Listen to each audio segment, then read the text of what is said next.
Всім добрий вечір.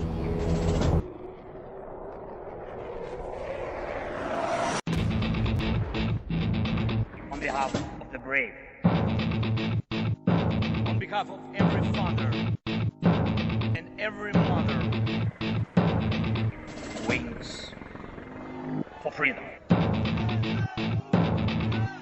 on behalf of our warriors, and paves the way for a new history.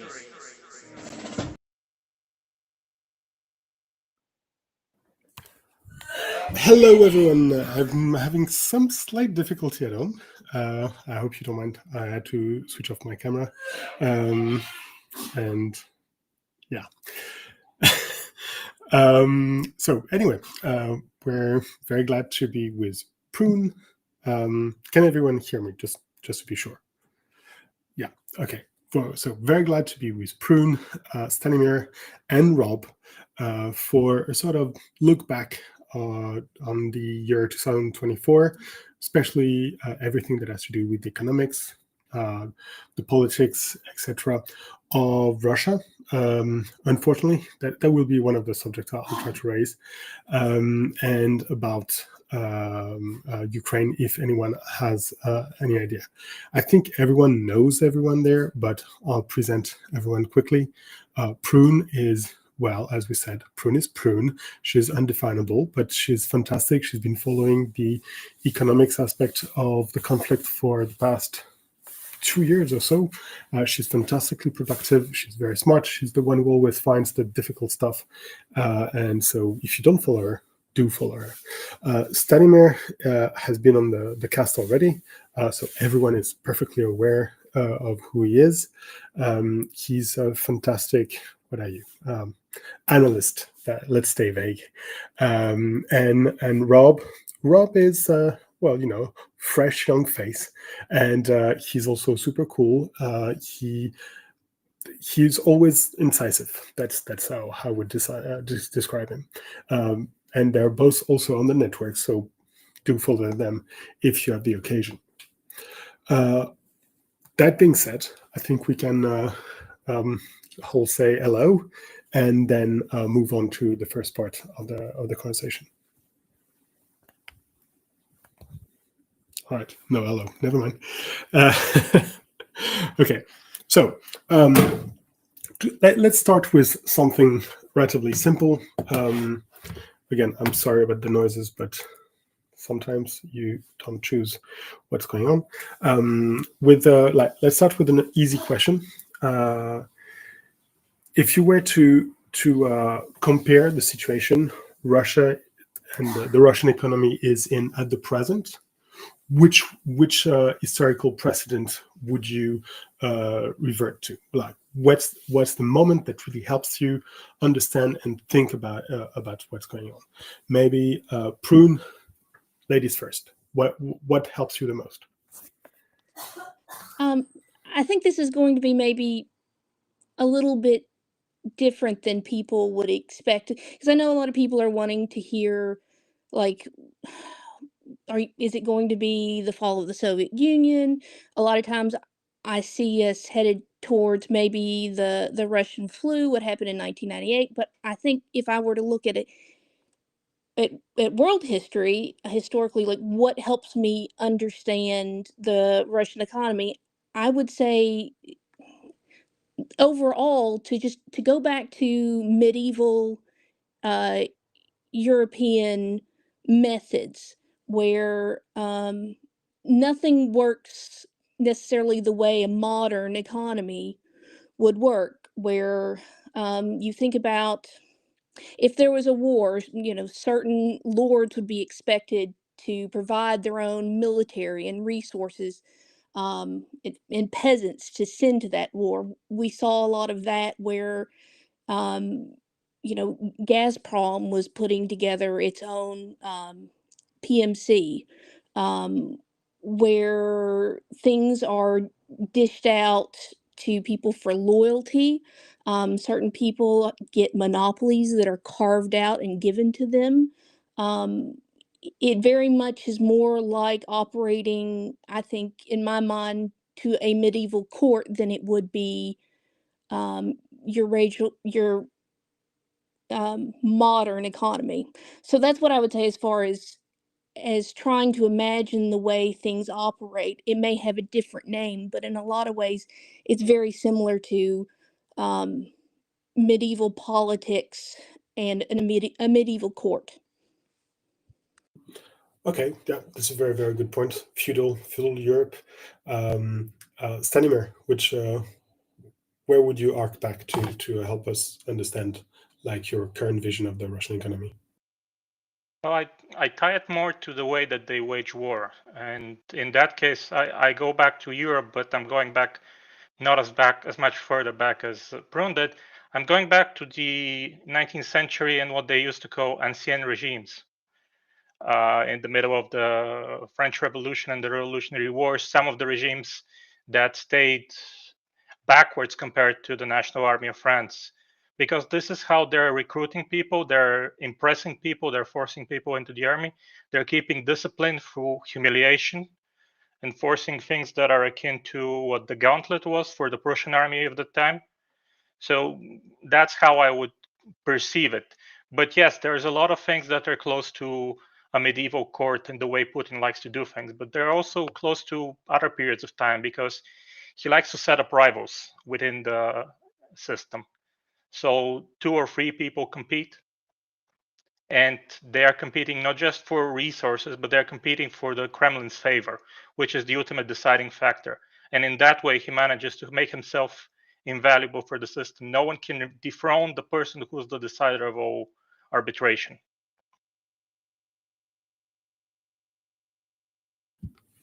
Okay, yeah, that's also a good one. So Rob, you're last. So the easy pick has been taken. So which history period helps you understand the current situation?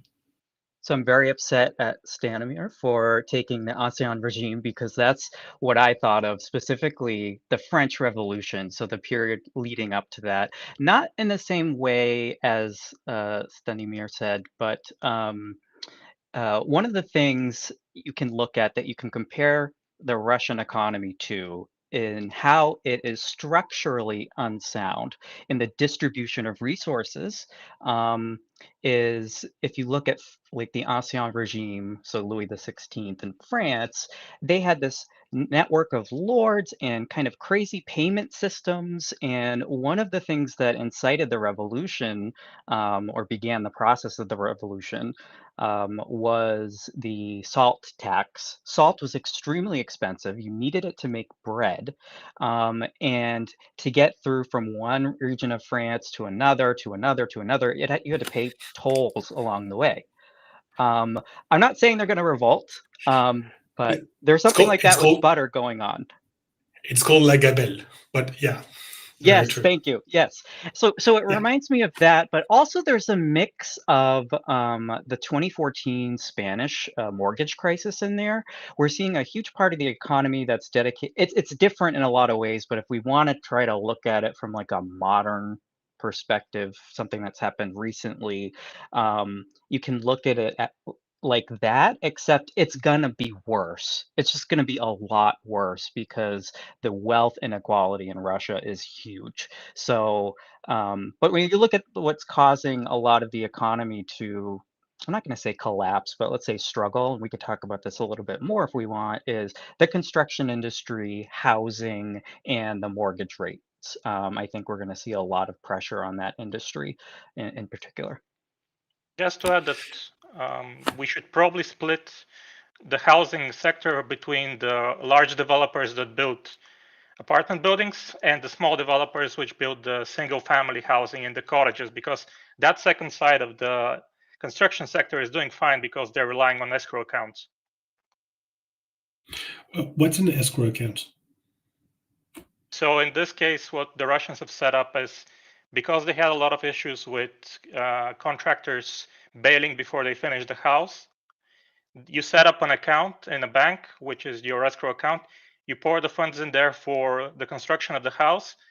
The builder borrows against that account to get the materials, to get the labor for the house.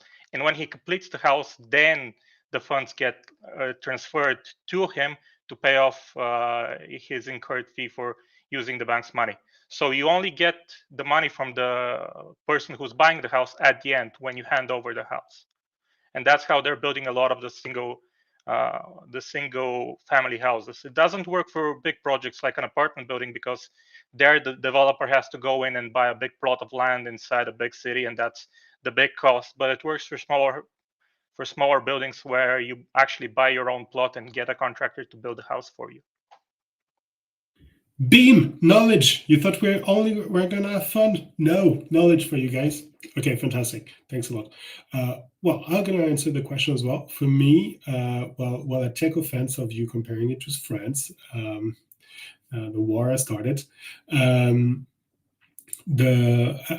Normally, I would say it looks like Mamluk Egypt. It's really reminiscent of this. The problem is that it's not something everyone knows about, and I cannot explain how it looks like it. So what I would say is that it looks a lot like the period that helps me the most is the late Roman Empire.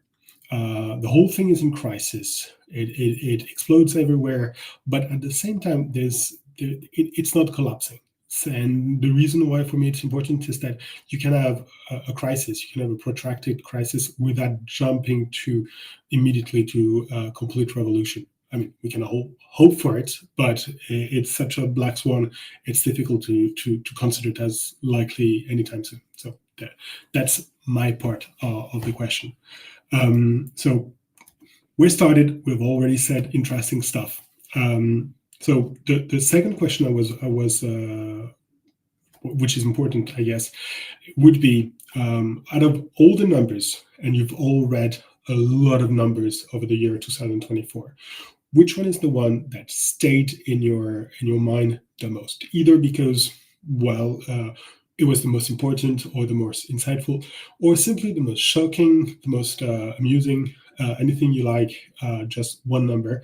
I guess since we ended with him last time, Rob, you can open fire. So the number that I'm watching really closely, and the one that I like to see go down, down, down every month, and then every December it kind of just drops off. So we're waiting for the end of this year, is the liquid component of the National Wealth Fund. The Ministry of Finance likes to hide it behind, you have to have a VPN and like a special way to get around to it and kind of get the numbers. But that's the one that I'm looking at, and I'm really excited to see what it's going to be for January, basically what happened in December, because they are running out of Chinese yuan and gold. They're running out of it. So that's the one thing that I like to look at. Cool.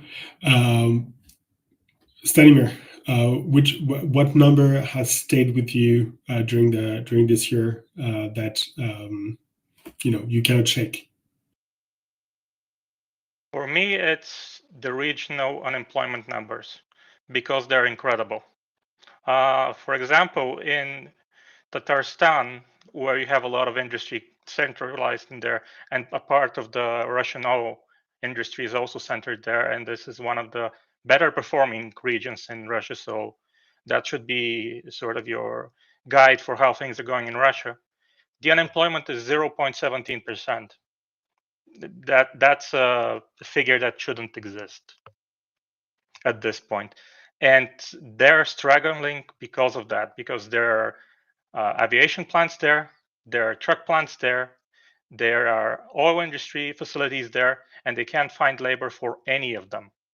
They have to throw more money than the Ministry of Defense throws to get workers, actually qualified workers, and they're offering rent and paid meals, which is rare for Russia, to anyone who signs up and has the experience they need.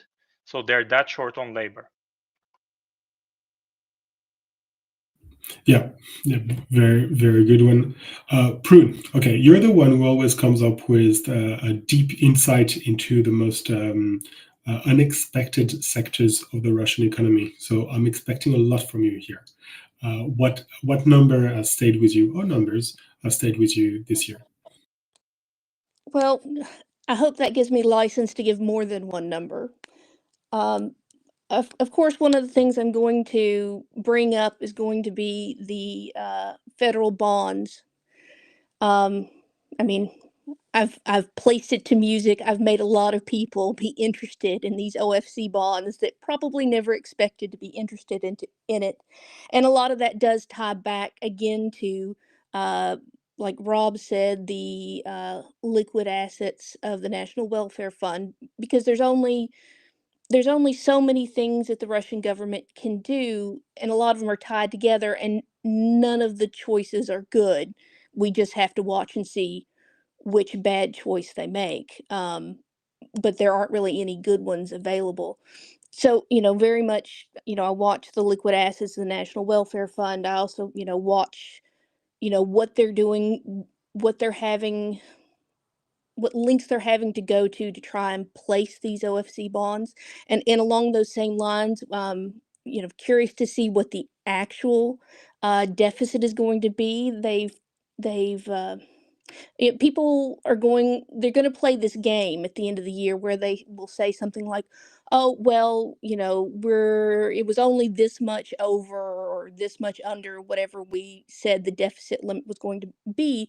But they're not going to point out the fact that the very first budget for 2024 was like 1.58 trillion rubles.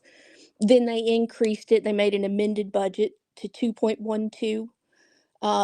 Then when they went to submit the budget for 2025, they slid in a thing there. Well, can we increase our limit on the deficit another 1.5 trillion rubles?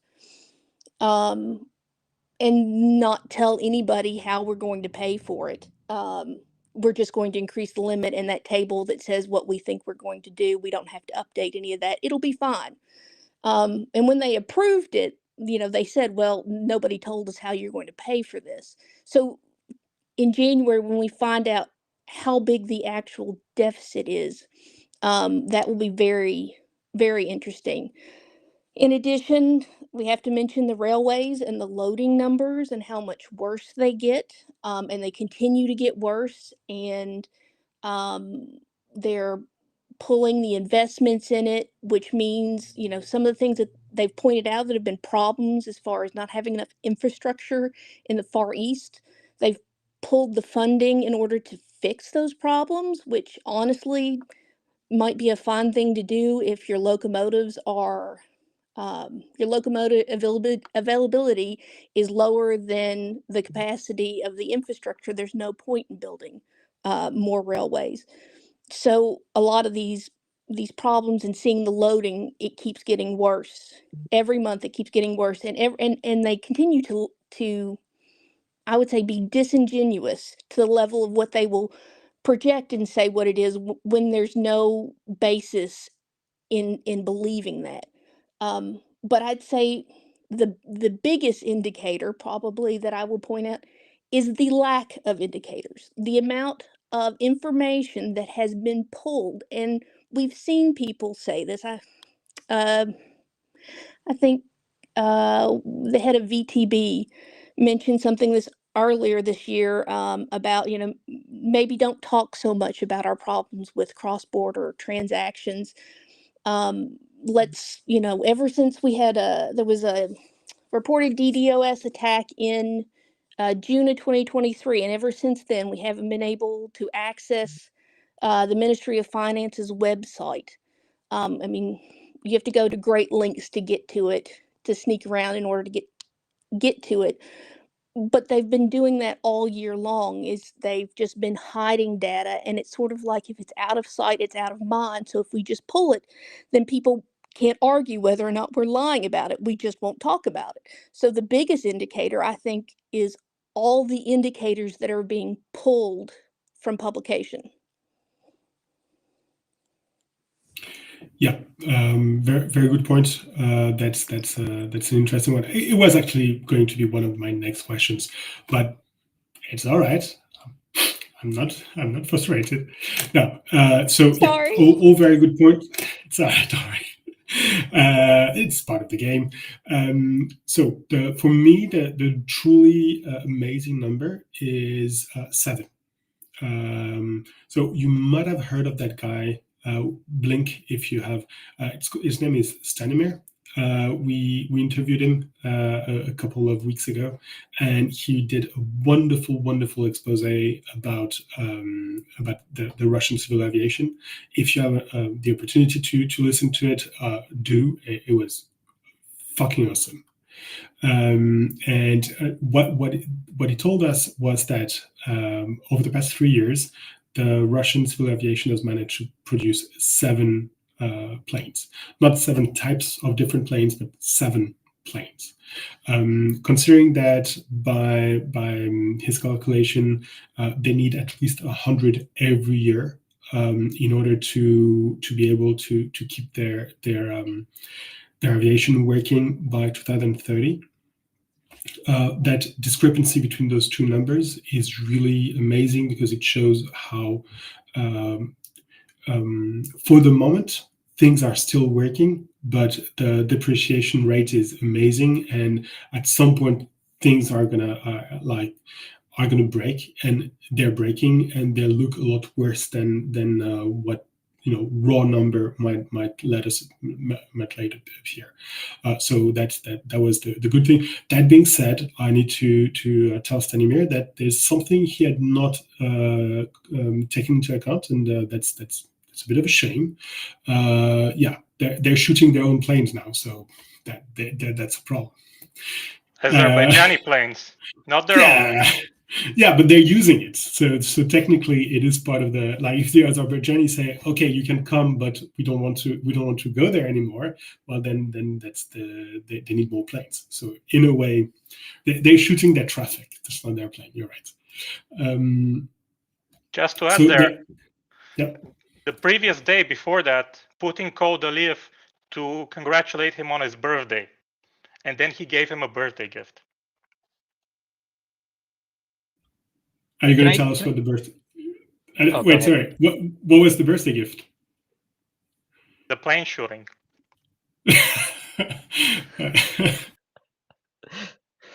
So I was looking at the plane shooting and on. I don't recommend anyone download or use Telegram. I use it from a VPN, and it is a very suspect networking application.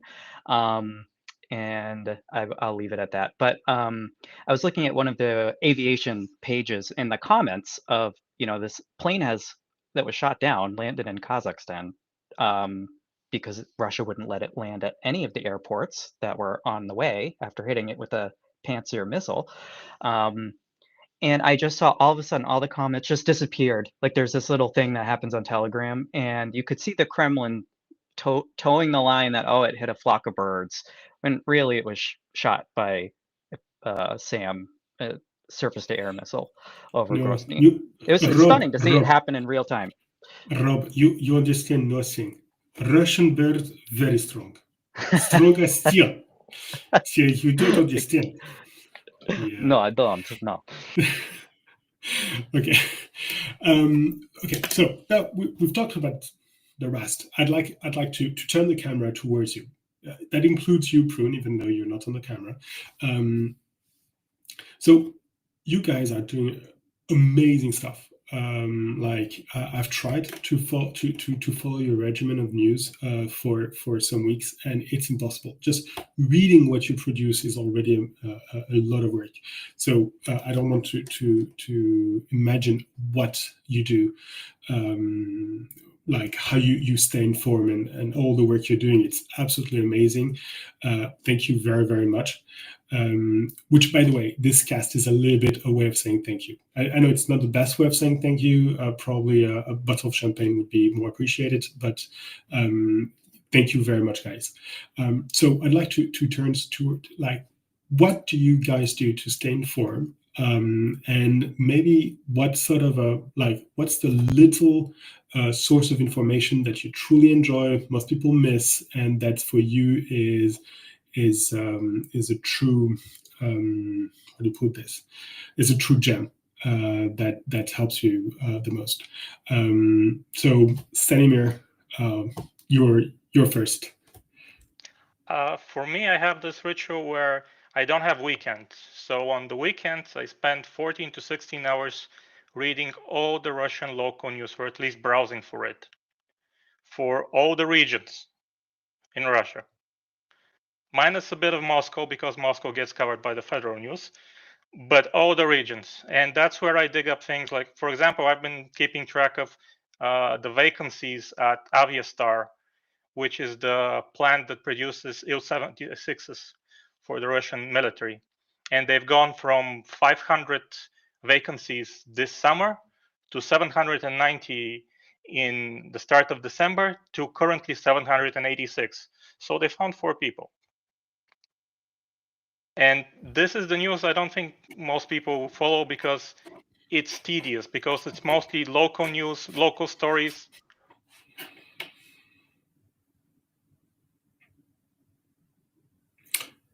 Yeah, it's so tedious. Actually, Stanimir has frozen. Rob, can you confirm that it's frozen for you as well? Yes, he's frozen. Yeah. Okay, I'm just letting you know.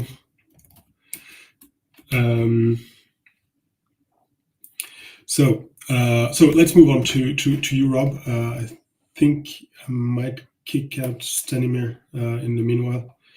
Yeah, kick him out. Yeah. Go back to reading local Russian news. Yeah, exactly. One of the things that I really like to look at are the Ministry of Finance's website, which is, like Prun said, is hidden. You can't really access it. You have to go around. I'm not going to say how I get to it because I don't want them to shut that down, but I have to use VPN and other steps to get to the website. And you'll find little nuggets of information there. So I found it really interesting, and Prun actually sent this to me, where they terminated early about 33 billion rubles worth of uh, regular bonds. So not these variable rate bonds, but bonds that they get a stable income, a fixed rate bond essentially. And when I looked at the interest rates, I can go and see who bought those. All of a sudden, at the end of the year, they had another auction, and 50-ish billion rubles were purchased in Russian bonds with high variable rate interest. So this to me is indicating, and we can get into the details of how the bonds are used to collateralize loans to the banks from the central bank. It's kind of this game they play where they just hide debt and collateralize it on itself. But to me, I want to see, well, who is now off of the list of those bonds? Why? What did that happen? We just had a bank failure where the Russian central bank went and audited. I think it's Gaudette Invest. It's not a huge bank, but when they opened the vaults, there was nothing there. So I think there's a lot of that going on, and I'm interested to see what else they're hiding. Cool. Prun, so how do you stay informed? Read all the things. I know a lot of the stuff that I read that were very niche topics, I talked about them, I think, so much that they became not niche topics. The OFC thread was going on for a long time before I think people really picked up on it. Me putting stuff to music probably helped. So there are a lot of obscure things that I stumble across, and people become the beneficiary of me sending a random link to something. Hey, have you looked at this? What's this about? But I am guilty of falling down a lot of rabbit holes. So now we've got the OFC thread of things that I've tracked, lots of stuff that have sort of sneaked past in the on the Ministry of Finance's website.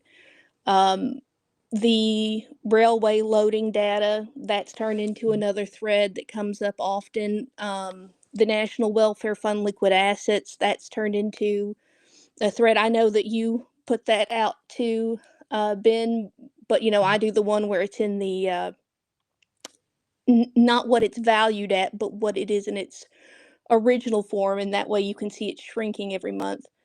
But then every once in a while, I have a weird list of predictions, and I sometimes random make weird predictions. So I often go and check some of the more bizarre news to see if I've gotten any points.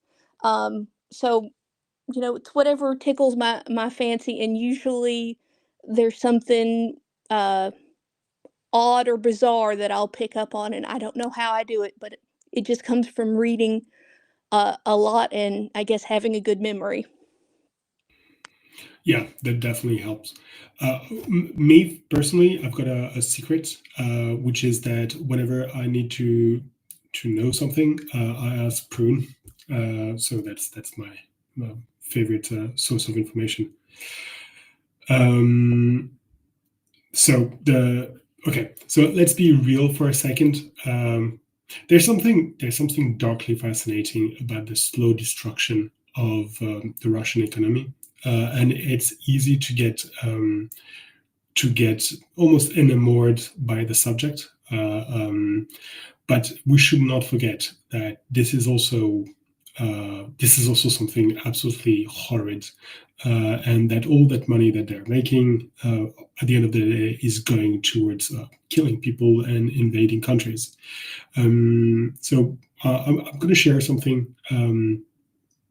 For me, every once in a while, something like it's almost every month, for anywhere between 3 days and 10, I cannot look at it anymore. It's just too horrid. I feel like I've stared in the eye of Sauron, and it makes me puke.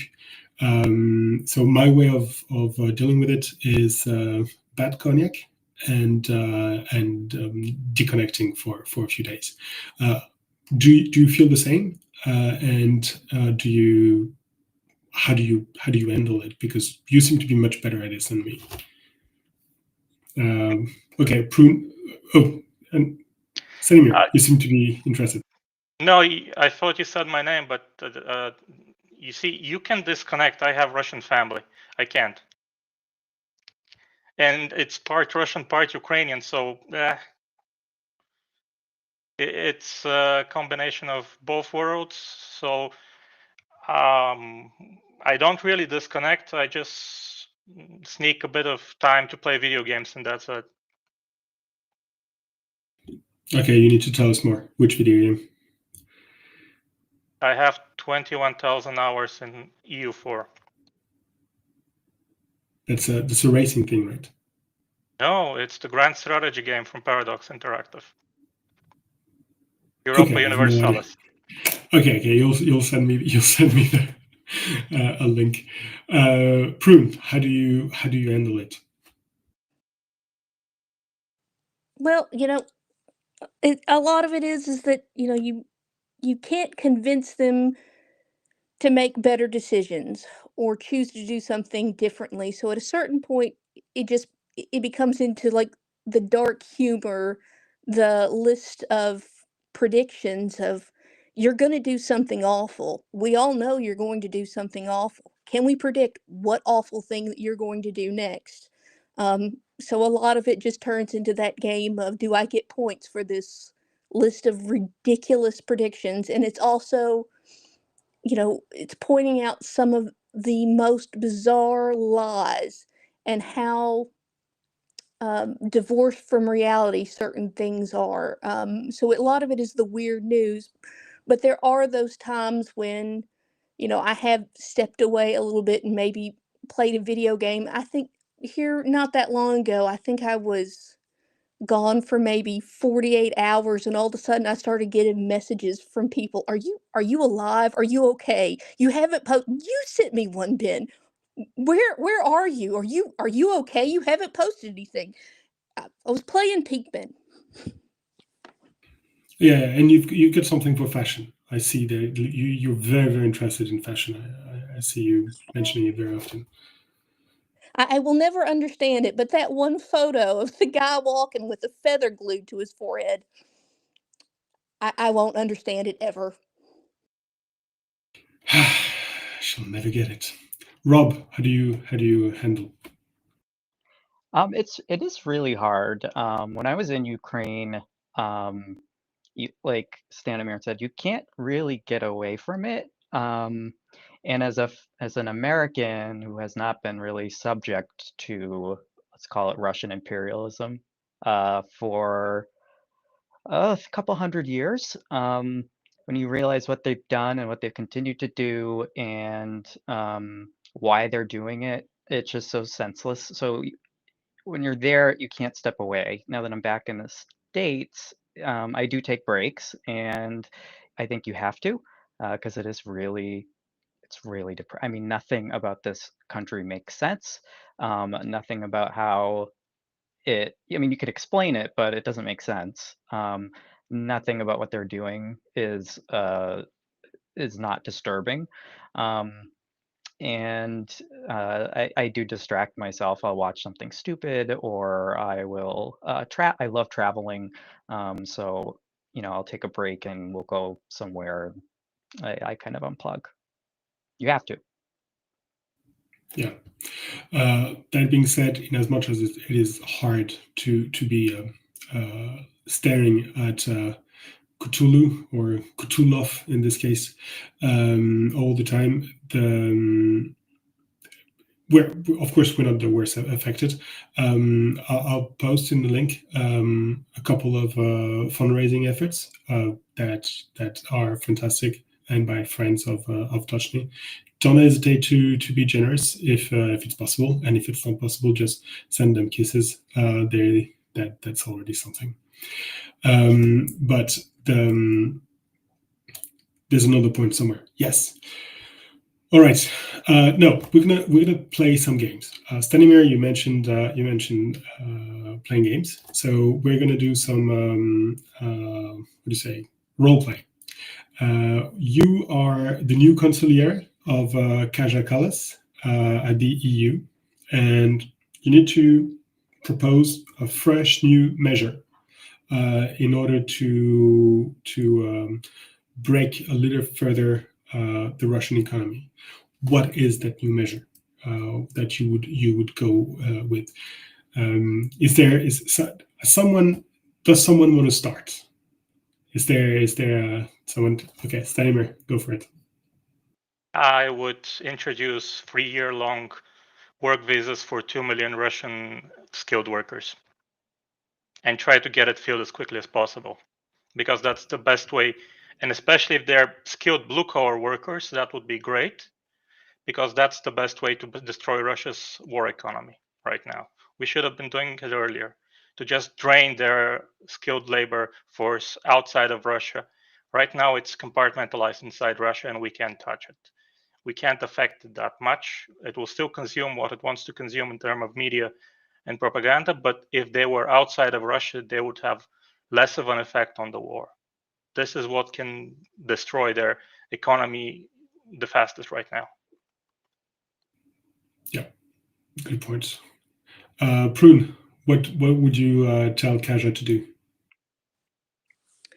Well, I don't think the first thing is very novel, but exposing exactly how much that Russia has frozen in overseas accounts. I know we hear that it's frozen and that we're, you know, taking and giving Ukraine money that has come from the revenue from those.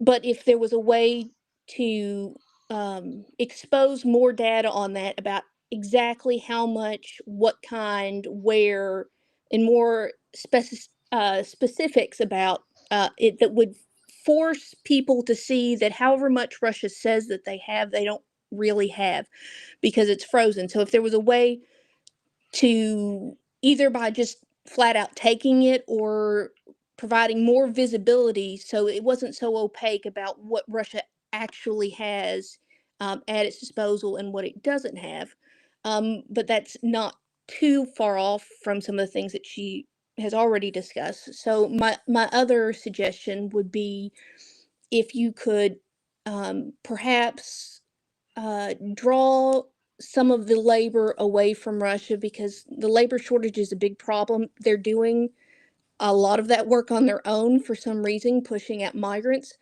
But perhaps, if you could turn towards some of those Central European countries and give them opportunities, so that they had the ability to turn away from Russia more, and perhaps stay in their own country, or perhaps travel to other countries to work also, to cut off that resource that Russia desperately needs right now, because they still are relying on migrants even though they're pushing them out. So if there was some way to stop that, to possibly improve things in those countries so that they are more interested in staying home, and perhaps the money that people would have invested in Russia, perhaps you invest in those countries instead, sort of the carrot instead of the stick, to maybe reorient those countries away from Russia, and that it also weaken Russia's sphere of influence that they feel that they have. Okay, so labor and labor, good. Which of course, Rob, I'm so sorry. Compulsory joke here. The you know the Russian joke about the carrot and the stick. Same thing. You can hit with a carrot and you can hit with a stick. That being said, go. What would you tell? What do you tell Kaja? I would strongly, I wouldn't put a naval blockade on the little NATO lake that now exists, now that Sweden and Finland are part of the NATO alliance. But I would slow down those shadow tankers, those ships. They are not sanctioned. You have Slovakia and Hungary who block these sanctions. I would have done Article 7 on Hungary a long time ago, and get Hungary out of the EU. Same with Slovakia. I think they need to be sanctioned. All Russian gas needs to be shut off. I'm a bit skeptical. I mean, in an ideal world, you would want to draw that labor pool away. That would kill the economy the fastest, but it's not something. If I were Poland or Lithuania or Germany, I don't want more Russians living in my country, because there is a security risk there. There are already problems with the existing Russian population. So there's kind of that trade-off. But if there's a way to slow down that shipping, and just make it very difficult to get the oil out of the country, and have no more EU payments to the Russian Federation, that would help significantly. Yeah, very good points. Okay, what I would tell Kaja would be, first of all, I'm a big fan, lover. The second one would be what happened with the price cap on the oil price was amazing, because you could feel a moment of sheer panic in the oil producing countries, and I think that's an enormous weapon that we're not using. You had, like, if you remember, you had Saudi Arabia saying it's unacceptable to have customers ganging up together. This goes against the market. You're like, guys, you're heading OPEC. It's the biggest conglomerate of, like, the biggest association of them all. So I think that's really a massive weapon that is that's lying down at the moment, and that no one dares to pick up. And if she's still listening to me at that point, I would say also, any ruble, that any dollar that is paid by Euro and American companies that are still in Russia has to be paid equally, either to the European governments or to Ukraine directly. So if you're accepting another quick role play, Now we're going to go a little bit more sanguine. You are given a salvo of missiles, and I, as the master of the game, I'm telling you, you can throw the missiles wherever you want. It is not going to kill anyone. There will be no human life. Look, it's very advanced French missiles. Stop laughing, Stanimir. That's offensive. So where would you direct those missiles? What would you hit with those missiles? Prun, I think you're the most violent of us all, so it's only fair for you to start. Well, assuming that we ignore the obvious of the Kerch Bridge, I was thinking about this, and the debate in my mind comes, do we risk the possibility of forcing them to reorient what they're doing, and then they might fix something, or is it better to just let it continue to degrade while they realize that they can't fix anything? I think this was maybe a debate that Lawrence of Arabia had about destroying bridges, about you just let it degrade enough and then they have to deal with it, versus forcing them to reorient it. But when it comes to the locomotives, I don't know if there is a way to reorient it. So I would say maybe my two targets would be if there was some place, because of course I'm not going to limit myself to one. So dealer's choice, either someplace where there is a stockpile of vital locomotive parts, would be one, and the other one might be someplace in the middle of Russia where they could cut the rail network in two. I mean, out there in some places, there's really only one railway connecting east to west. And if you could cut that off in a more permanent, more difficult to repair way, I think there's some tunnels out there that maybe Ukraine has perhaps done operations on trying to collapse. But if there was a way to cut that in half in the middle where it became very difficult for them to transport stuff east to west, that may cause major problems for Russia in a way that they may not be able to work around. So I'd say those were my options, assuming that this didn't force them to actually improve or fix something. Thanks. Okay, so since we're talking about missiles, Rob, as an American, you're not a stranger to salvos. So where would you send these bad boys? Yeah, so I would select a Lockheed Martin, something, very American missile, no offense to France, but something that would cause a huge explosion. No one, of course, unfortunately, would be hurt, but I would want to make Moscow um, feel like they are at war.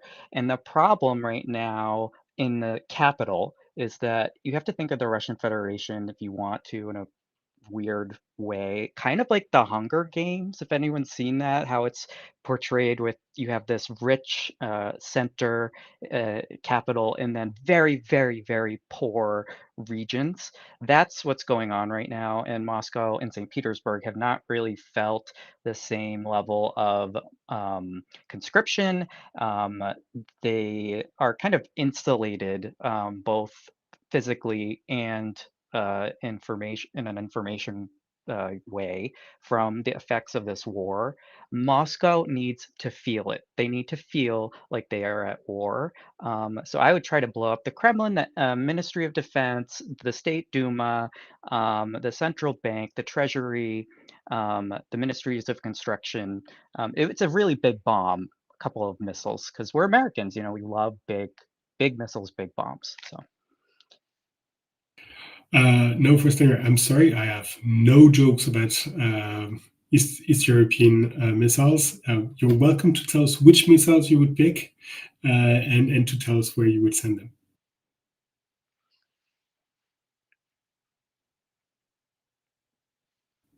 Stan, you cannot hear me. I'll pick what's available, because when it comes to missiles right now, it's not a buyer's market. So what I would go with would probably be on the one side, to back up what Prun said, hitting the railway between Omsk, Novosibirsk, and Krasnoyarsk, because that will really cut the Russian railway, all the bridges there, all the key infrastructure. And then a second thing would be probably all the refineries that are with modern Western equipment, because it's that equipment that they can't replace. Like we saw with the Nizhny Novgorod Lukoil facility, it couldn't replace its Western machinery, the vacuum pump, for I think 6 or 7 months. So if we take that out, we might disrupt a lot of their high-octane gasoline production. Okay. Okay. For my part, I guess you know him. He's on the net. He's on Twitter. I think he's on Blue Sky. He goes by the name Russian Brukin, Russian Bridges.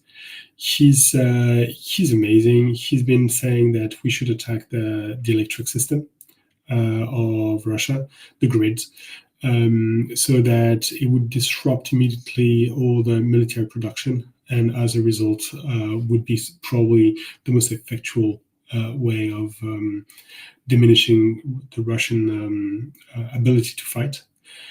I think it's highly convincing. The problem is, why are the Ukrainians not doing it? I mean, one option is that they're completely stupid and they don't see the obvious. The other option is that they know that it should, that's not the best way to do it. So I will go with them and I will not attack the grid. But I've got I've got a pet peeve. It might be dumb, but I hate that stuff. It would be Turk Stream, the pipeline that goes north-south and brings a lot of Russian oil to the Middle East, the Levant, and Turkey ultimately. And the reason for this is, I don't want to annoy the Turks particularly, but that would be a lot less money for the Kremlin, and that probably is one of the main weaknesses of the Russian state at the moment, is the fact that with a diminishing pool of money, the elites are clearly at each other's throats, and anything that would hit their purse immediately might have an outsized effect on the elite and on the intra-elite competition. So I would go for Turk Stream. All right. So on this, I'd like to move on to the sort of to change the perspective. So we talked about what happened in 2024. What would be interesting to know would be to know what will happen in 2025. So that's the moment when you take some risk and you need to make some bets. I would like, if you don't mind, one answer and two bets. The answer would be to a question, which is what is going to run out first, the Russian patients, the Russian population's patients, or the Russian economy. And the two bets that I would like you to take is one which is serious, about something that you think is likely to happen in the Russian economy, and one which is not serious, which is less serious, in the spirit of what Prun does, her point system, something that you expect will come out of this whole nonsense. Anything between polar bears invading Chechnya to, I don't know, let your imagination run wild. Maybe don't answer the three at the same time. Answer one, and then we'll move on to the next one. So just to remind everyone, what is going to give up first, the Russian population, or the patients of the Russian population, or the Russian economy? What is what are your bets? A serious one and a less serious one. Prun, since I'm stealing shamelessly from your way of thinking, I would like you to go first. Okay, if I'm answering just one of these things right now, as far as what would give out first the patience of the Russian populace or the economy. I would almost say it almost doesn't matter at this point if the Russian population their patience can give up, but is there anything they can do about it? Will they do anything about it? They can be frustrated about it, but that doesn't necessarily mean that they'll actually do anything other than they might slow down at work, or they may leave, which obviously is something that Russia wouldn't like, but the option still is there if they don't have any debt. So I don't know if it necessarily matters. I would say keep an eye on that group, the RSPP. It's that Russian Union of Industrialists and something else. Their patience seems to be running out with Putin. They're putting a lot of pressure on him. They're very unhappy. Those are a lot of the people who are on the Forbes list of richest are part of that organization. They seem unhappy that it's just they keep getting hit with asking for more and asking for more and asking for more. So their patience may be running out, but at the same time, I don't know what they can do about it to reverse it. Enough stuff has happened that they're waiting for the check to come due for that. I don't know if it is reversible. So my money is on the Russian economy, and even if the RSPP's patience runs out, they still have to pay the check on all the stuff that's already happened that's coming due, and I don't see any way that that's avoidable or fixable. So either way, I think the economy is the thing that's going to give out first. Okay, thanks. Stanimir, well, any other three questions? I'll go with the same question, but I would look at a different group because, for example, the RSPP today came out with a statement that for them 8 to 9% inflation is okay if it just stays there. So they're already hedging a bit. I would go with a part of the Russian population that might demand more, and that might interrupt Putin's plans because that's his core demographic, Russian pensioners. So what we've seen is that every year the inflation goes up and Russian pensions are indexed by less than what the inflation is. And we're seeing it again starting from January 1st, 2025. They'll be indexed by 7.5%, whilst at the same time, the inflation, the official one, is going to probably hit it somewhere around 9.7, depending on this week. And on top of that, if you look at what costs are going to come for them, we're going to see that utility prices, again, are going to go up in this July. So next winter, they're going to pay 22% more for utilities in some regions, and not some backward regions. We're talking about, for example, the region in which Yekaterinburg is, Sverdlovsk. There we're seeing the increase of heating by 22%. Now there's a hidden cost on top of that. There's the 22% that you see, and then if you have a management company between you and the heating provider, there's another extra 10-15% that you might not see. So people already this year are paying 50% more in some regions for heating, and their utility bills are going up to 9-10,000 rubles sometimes. This is in a country where the average pensioner receives 23,000 rubles per month. So that's hitting them, and all those costs, along with food rising up by 20, 30, and in some cases 90% over the year, is going to come up and destroy the patience of that group. And he will have to do something because that's 42 million of the Russian population, so because of the aging demographics. So that might take away his attention from the focus on the war. Okay, the babushka revolution. Rob. I have to agree that I think the economy will go first if one of them is going to, let's say, run out of steam, or rope. The thing about Russia's population that makes me a little bit skeptical is, first of all, it's a huge country, and there are hundreds of different ethnic groups in that country. So you have the Tatars, you have the natives out in Siberia. There's just a huge, the Circassians. Just look at Crimea alone, how many ethnic groups there are. So if you think of Russia as a land empire, Crimea is Ukraine. it is Ukraine. But look at what they've done. They are still oppressing the Krim Tatara, the Crimean Tatars. They don't allow that language to be spoken, and they have sent them to prison colonies, their leaders, and they forced Russian passports on them. And you'll see this throughout the Russian Federation, the extinguishing of the native language.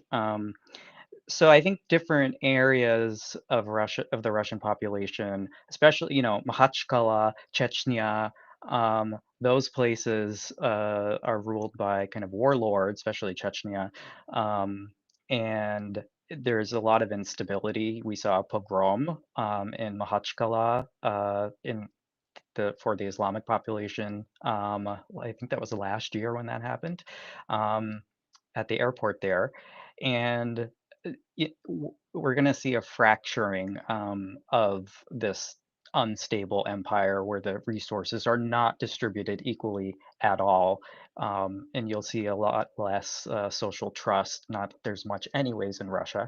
And we've seen that with the susceptibility of ATMs getting blown up. There have been huge fireball, 50 explosions at banks in the last couple of days, which is just so sad. And people putting Molotov cocktails into military enlistment offices or the FSB offices, or assassinating high-level Russian officials. I think we'll start to see more of that kind of underground activity increase, which will also put pressure on the economy. But that's what I think is going to happen. And inflation is not what Rostat says it is at 9.5%. I think 9.7, is that what they said this year? In the regions, it's much higher. And in they stopped publishing really reliable inflation parameters, and I think the population's not going to be happy with that. The real inflation is probably 20% or higher in Russia, especially if you look at what the central bank is doing. Yeah, like for my money, I will answer to a question by a question, because that's what we do. The question is, will the Russian be willing to do like they did in the 90s, which was to go for 2 years without pay? If they're still willing to do this sort of things, the economy doesn't work following the same rules as what we would expect in the US or in Europe, where you stop paying people, they stop working. If you stop paying people and they keep working, things are going to be different. On the other hand, if they have changed, if they have moved, if the whole system has evolved, maybe this is not going to evolve, and as a result, the economy is going to give way faster. So yeah, answering question by question. Okay, guys, I'm sorry, I'm taking a lot of your time, and I'm terribly sorry. Maybe we can just give one prediction for the coming year. If you want to give two, but I'm not forcing you to do anything. Like the Americans, for them it's fine. It's middle of the afternoon, but it's starting to be late for us in Europe. So Rob, you're first. Many predictions for next year. What would you say? I think we're going to see the central bank has lost its independence. It's although I don't know, I'm hedging my bet. I have to make a big bet, right? It'll be very interesting to see if Nabulina gets arrested, or she falls out of a window. That would be probably one of the best things that could happen to the Russian economy. I'm going to bet on that. I'm going to bet that Putin's cronies are going to get rid of scapegoat Nabulina for the economic failures. And then for a crazy bet, I think Japan will finally be able to settle their dispute over those islands out in the east with Russia, the Kuril Islands. This year is probably a good year for that to happen in 2025. Okay. Stan, Stanimir. Sir, what would be your bet or bets? I usually avoid doing predictions, so I'll just stick to my non-serious bet, which would be that Kadyrov will fail to acquire the new company that's made between Wildberries and Rus. Because that's one of the big stories within Russia, that the Nikes are back and warlords want to take over companies. So I'll go with that. That he doesn't have enough muscle yet in Moscow to take over such a company with such backing. Prun. Okay, I know you've got a whole list of it, so you're gonna have to be tough with yourself and just pick a few. I think we're going to see the Russian government try desperately to shut down bad news and probably fail at doing that. They're already doing those sorts of things now. I think they're going to continue to do that. I think they're also going to move even further towards the old Soviet methods where they're trying to force things to be the way that they are, and it just doesn't work that way.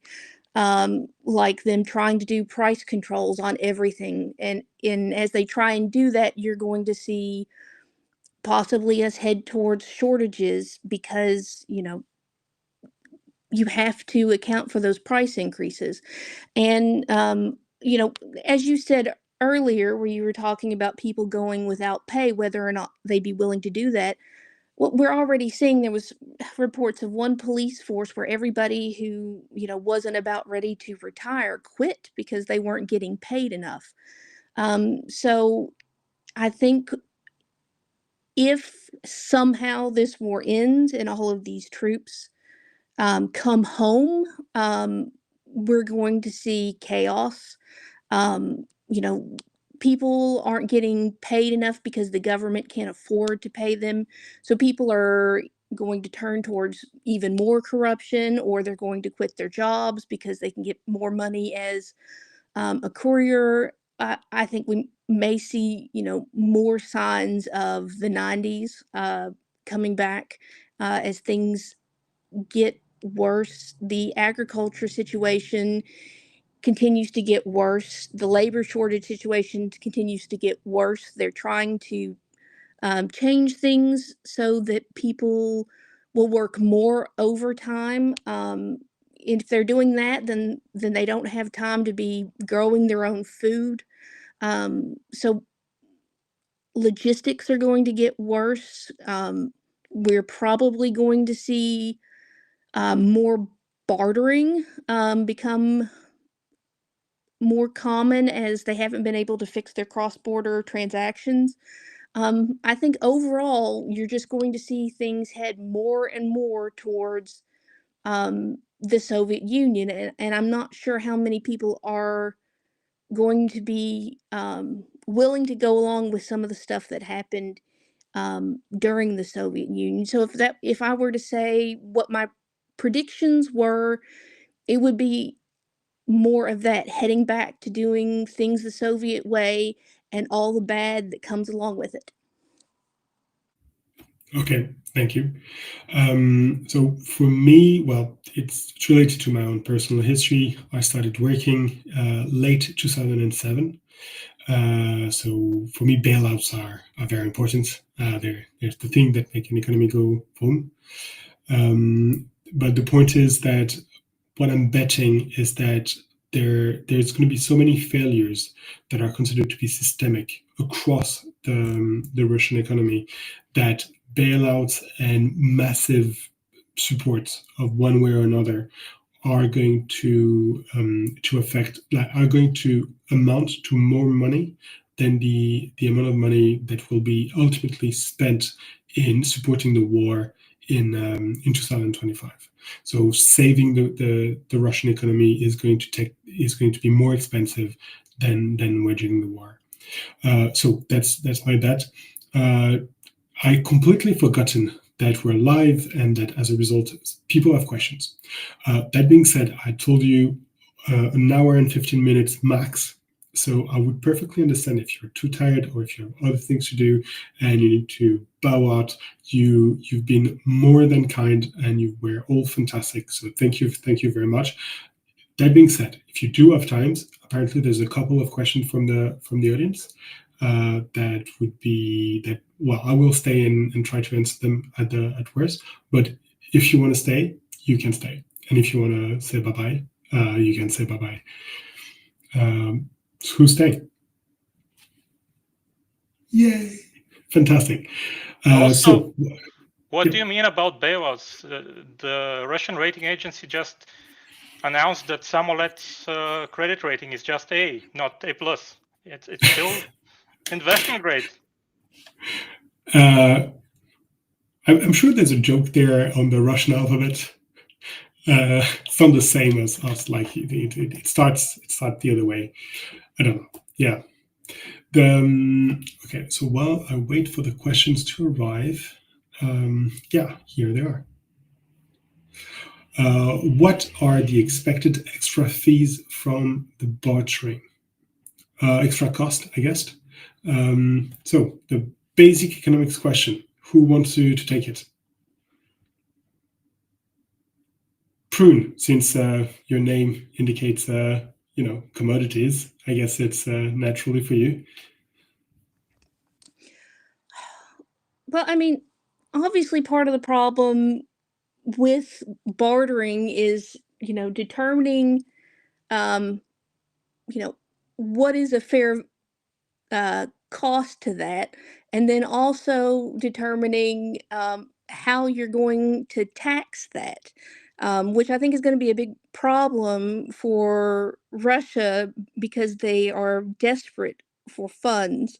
Of course, they're doing bartering already with North Korea, and paying for things with goats and horses and planes. But I think figuring out how you tax some of these transactions and uh, keeping track of what things are worth is going to be a big problem.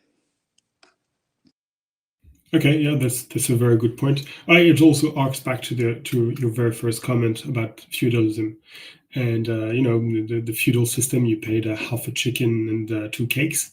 Well, they're back to it. Stanimir, you seem to want to say something about tangerines. Those are critical for the Russian economy. They need to start selling oil at a barrel per tangerine. I think that's a good exchange rate for them. Yeah, there are certain goods in Russia that, how should I say, they have a Russian dynamic. So you have a lot of purchases of certain goods just at the end of the year, tangerines, red caviar, and also you have a rating of what is called the borscht, the borscht section of goods. So I'm guessing those would keep a high rating in the bartering. And I'm guessing that they would use probably their online stores for the bartering costs, because in that case, at least they're very advanced.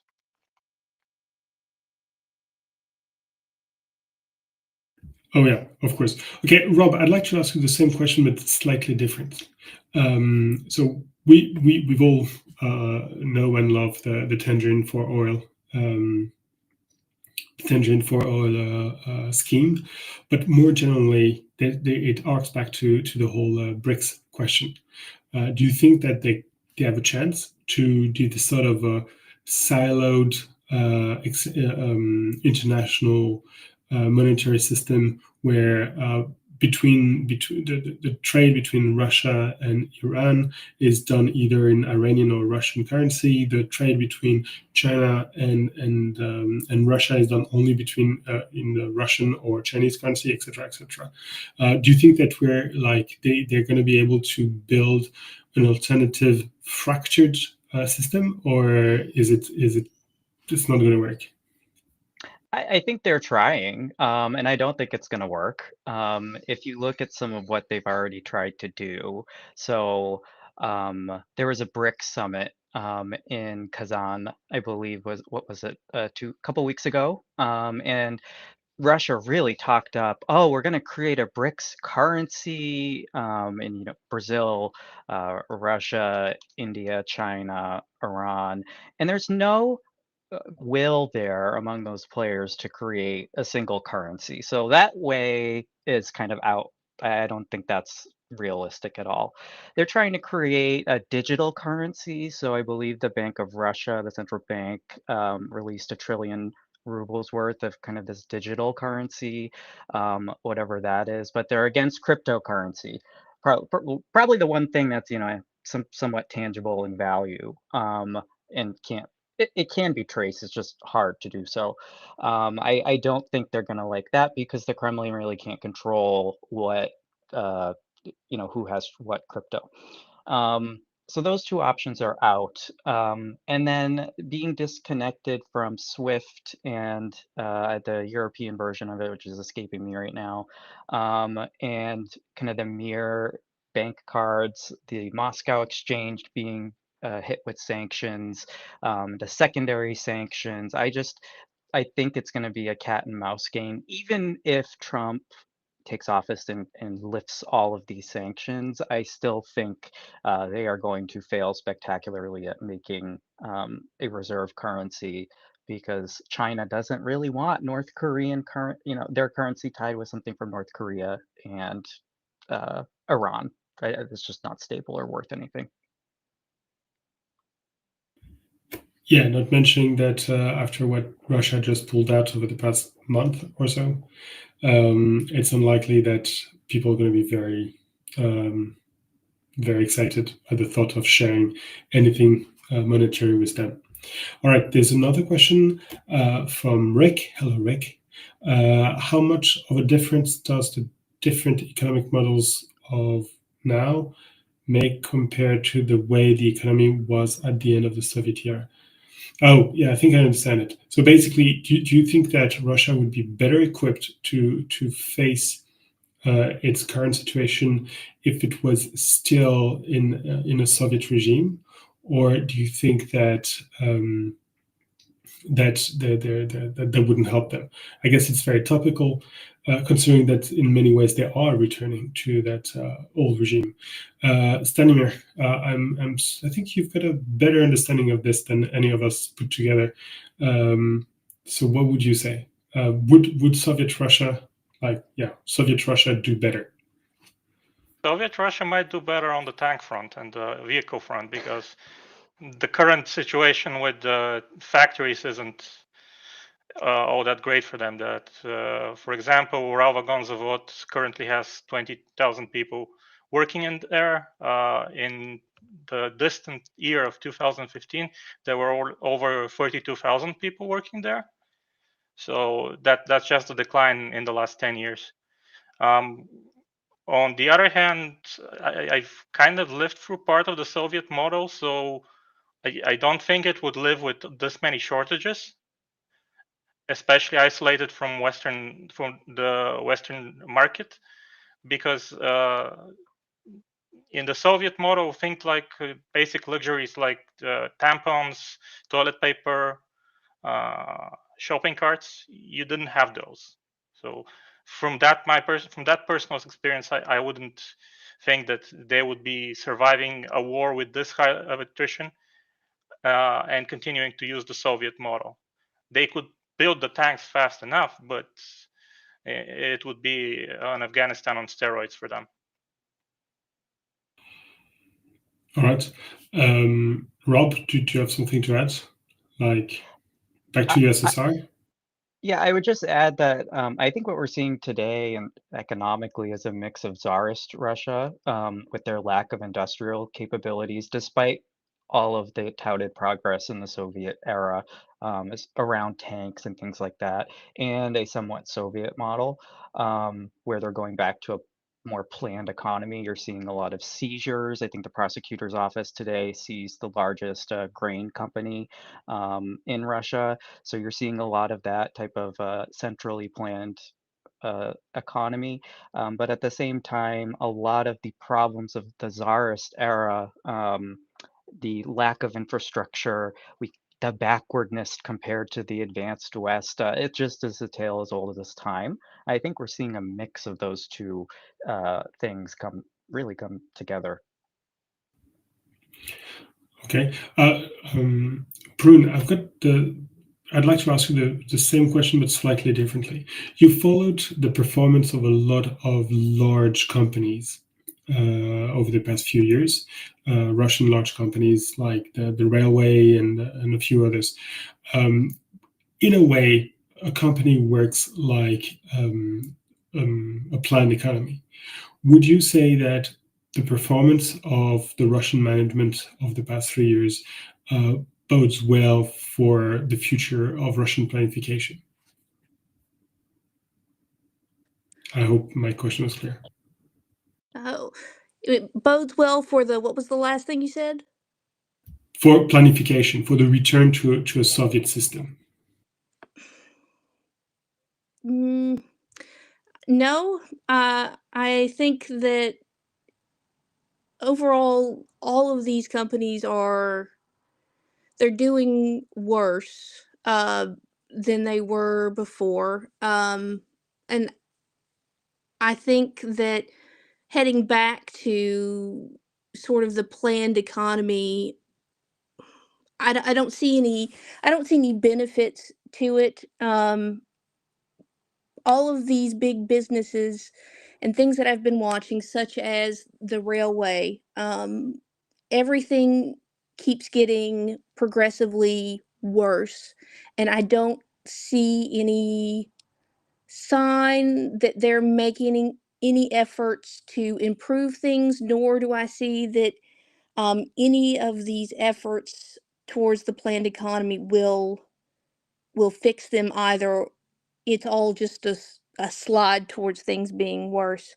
Um, as far as what would operate better, I'm kind of torn on this because at least what we're seeing is a lot of the Russian um, a lot of Russia running still on Soviet era stuff. So at least in the Soviet era they were making that stuff, whereas now in this whole era of Putin, they've just worn out any of the life that was left in it. Where you see trams that are being operated in the Kuzbass area that are 40 years old. You see the elevators that are collapsing.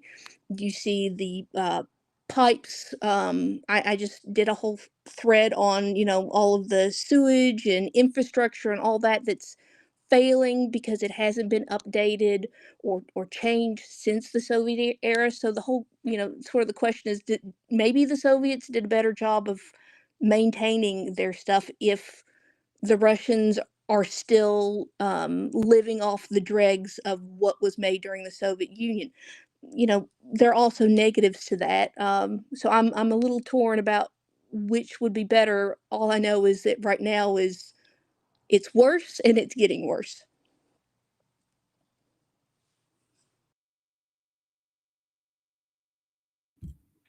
Very, very good points.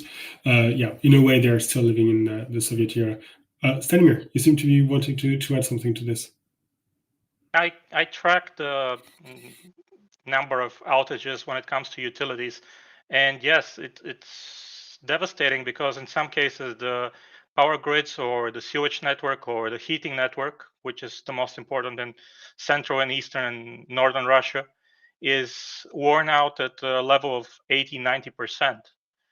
and even their public transportation is still sort of relying on things they built at the end of the Soviet era, and vehicles that have 600,000 kilometers on them in some cases, like in Samara. So that is part of the Soviet or just immediate post-Soviet legacy that they're relying on in terms of public works and public transportation and utilities.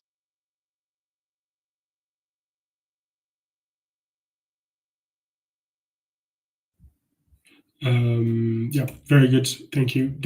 I would add one last thing here, which is that the Soviet system was amazing for catch up, and at the moment when Stalin took over the Russian economy in 1928, it was barely functioning 16th century economy, and in 15 years with absolutely horrendous cost, he brought it into one of the best performing mid 19th century economy. So the catch up aspect is really good, but I don't think the Russians have accumulated enough delay for the catch up to be that important at the moment. So the Soviet system wouldn't be helpful. I don't want to be the last one speaking, so I will open to you the mic if you want to speak and say your goodbyes. But before that, I would like to thank you all very, very, very deeply. Stay. I've got one last message at the end, but for all of you, thank you very much to have played with me today. It was super interesting, super nice. Above all, it's a way of getting everyone to see your face, except Prun. So we can see who's behind the amazing work you're doing every single day on the networks. So guys, thank you very much for everything you're doing, and maybe Prun can say bye first. Yeah, there's one thing I did want to mention before I do say goodbye. Is that when looking at what's happening in Russia, I will say that they're very good at distracting people from what the big problems are, either by hiding it or by not bringing it up. It's important not to forget what their core problems are, and as much as they try and distract or point you or look over there or what about what's going over here, to continue to focus on what their core problems are, and whatever else they bring up, keep asking yourself, are they solving those core problems? Are they solving the labor shortage? Are they solving the problem with agriculture? Are they solving the root problems with logistics? Are they solving the root problems with cross-border transaction? And instead of focusing so much on, well, when are they going to collapse, or giving a date on that, I always try and remind people to focus on it. Are things getting better or are they getting worse? Then keep it as simple as that. Is what's happening now, are they improving things? Are they fixing anything? Or are things getting worse? And that's the way I like to focus on things. And I haven't seen a situation where I can say they're solving their root problems versus just delaying it or stopping talking about it or any of those other things. So keep your eye on what are their problems, make a list, and then see if they are solving any of it. And as far as I can see, the core problems that Russia has, they aren't solving. So that's what I would say I suggest people keep an eye on. But thank you for having me. It's been lovely. Sorry nobody got to see my face, but I'm secretive. But thank you so much, and I hope you guys have a happy holiday. Thanks enormously, Prun. And this wonderful parting sentence. Focus on the derivative, kids. Always the derivative. Stanimir, do you want to say goodbye, or you'd rather stay silent and mysterious? I want to thank everyone for listening to me, and sometimes I was a bit rambly. And as a parting gift, I would tell you that if you want to see the real Russia and not just the subset in Moscow or those guys who vacation in Sochi. Find some of the Russian, with subtitles of course, but some of the Russian, let's call it reality TV or trash TV, like Myshko Zhenskoye and 16 and Pregnant, their own version, to see just the reality of the people who are living in the regions outside of Moscow who don't get 200,000 rubles but are actually having to feed a family on 30 or 40,000 rubles. Thanks a lot, Stanimir. That's a good pointer. And have a wonderful holiday. Rob, you're last, but well, I don't want to say least, but you're probably the youngest among us, so we're allowed to bash you a little bit. I'm happy to be the least. Well, Stanimir, thank you for that wonderful educational viewing. I'll be looking for that wonderful TV programming on YouTube. Yeah, it's classy. Thank you so much for having me. I really appreciate it. I enjoy talking about this. Obviously, and I enjoy writing about it. One thing, if you want to look at something that gives you a little bit of giggles or laugh that I like to see go up, New York University Stern School of has a analysis, volatility analysis on the ruble. And what's really interesting is the first sign and one of the most closely correlated factors when you're looking at macroeconomics is the currency stability, or the inverse of that, it's volatility. Volatility. Let me try that a fourth time. We're seeing the volatility levels as they're very, very high. Today, the ruble swung up to 100. It went from 100 to 108 down to 105 or something. Now, that's not on the central bank's official page, but or official exchange rate, but we're seeing volatility numbers of up to 40%, especially when new sanctions are applied. And if you look at since 2022, and you kind of plot a straight line, it just is, like Prun said, is getting worse. It's just going up and getting worse and more volatile. And that's a good sign of how poorly the economy is doing. So you're going to see spikes and jumps, but I expect those spikes to get even higher and higher. And I'll leave with that. Big spikes. We're back to the feudal system. All right. Okay, I've said it a few times already. Thank you very much. I'm now waiting for a new screen to appear, and I'll take one last time the opportunity to thank you all. What you see right now is a fantastic effort by our friend Constantine to raise as much money as possible. He's done it already a number of times, but now he's doing it again. He's extremely efficient, and also he focuses on maybe what is not the most glamorous aspect of the support to Ukraine, logistics. And it's a true force multiplier. He does a wonderful job.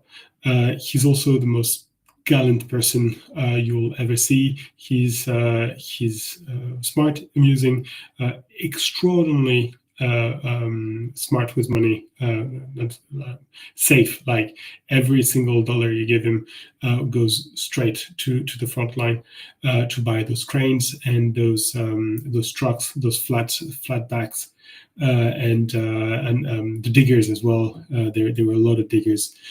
So if you still have some cash left, or if somebody gave you one of those red envelopes, you can invest in this. This is going to be a great present for everyone. One last time, thank you everyone. Think about Constantine, and Slava Ukraini.